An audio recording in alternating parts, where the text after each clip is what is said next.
Good day, fellow investors. Today I really want to discuss the core of investing, something that will help any investor, anyone thinking about his finances, whether you invest in real estate, in NTFs, stocks, stamps, passive investing, whatever. The key is to keep things as simple as possible, understanding what delivers investment returns, and then seeing what is best for your financial goals. Let's start. So the first thing I have learned over the last 20 years of investing, and I did really good when I simply liked what I bought.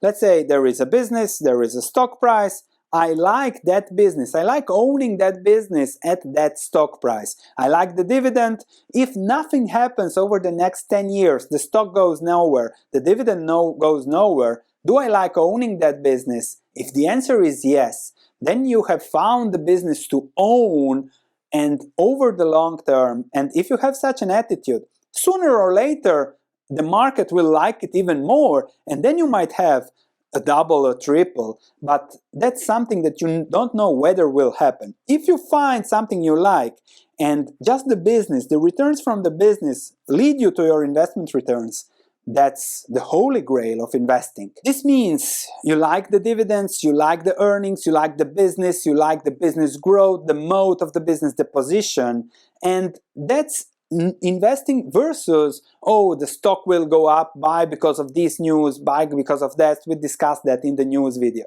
That's something that will drive you crazy. Simplify, own businesses, and that's about it. And let me show you an example. If we go to my template that you can download for intrinsic valuations, tabulations, in the link in the description below, let's take an example, Berkshire. Berkshire is a business that's creating cash flows of around 36 billion per year.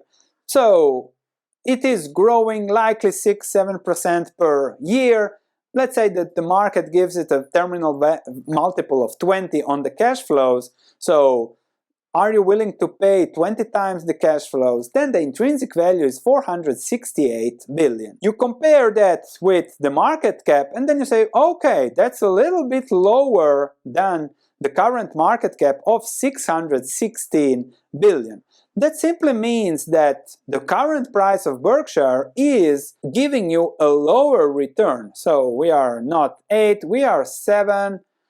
7% long-term returns is what you can expect for Berkshire. These are the value creation, intrinsic value, and you compare that with this. So from Berkshire you can expect 7% returns. And now Berkshire is a financial fortress, it has cash, it is run by great smart managers that compound well, have not gone bankrupt over the last 70 years, and you have to see, okay, how does that investment fit my long-term returns? Am I happy with 7% per year? If yes, that's a great return, then Berkshire is a strong buy for you. And that's the key core one, liking what you buy, buying for what it is, not for the stock price going up or down. But you also have to know that it can crash 50% and it usually crashes every 12 years.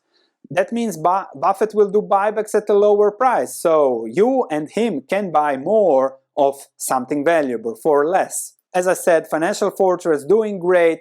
Over the next 50 years it will still be there, while other insurers will likely go bust. And the key question is, how does this 7% fit my investment goals, compare with other investment opportunities that I have, credit card debt, or student debt at 17 or 6% or whatever you have. Just a slight distraction here. I am focusing on research, really creating value, so I'll be doing videos only the last weekend of a month. So please subscribe, smash that like button, and click also the notification bell so that at the end of the next month you will get the notification this weekend, okay, Sven has put 2 or 3 new videos. Thank you very much. And when you align investing with your goals, then it is about, okay, rule number 1, you want to get rich, you have to spend less than what you make. That's the core rule. Then you have money to invest, to build your portfolio, your wealth. if you don't have that, if you are increasing loans but not increasing savings, then you are on a slippery slope. Be ready for depressive market times. Stock can crash anytime. Which are the best opportunities to accumulate more if you are having rule number 1 in mind? And if you take a look at my research platform, the big buys were made in March of 2020. Why? Because I liked the business, and when the stock price went lower during the COVID crash, I was certain that I wanted more of that, because I focus on business investing, not something else. And investments have to be made on sound personal fundamentals, something Warren Buffett said recently. I have had no financial concerns for the last 70 years. Think about that, whether you are betting into your financial life or not. What can happen? You can lose your job, bank asking for more money for mortgage, health, focus on eating healthy, that's the best value investment out there. No point in getting rich if not. Divorce, unexpected issues, many things can go wrong. Those will go wrong. The key is how you react to those, how you have strengthened yourself personally. That allows you for long-term good investing. Those are the 3 keys one should keep in mind. Save this video, subscribe, smash that like button, and I'll see you at the end of October.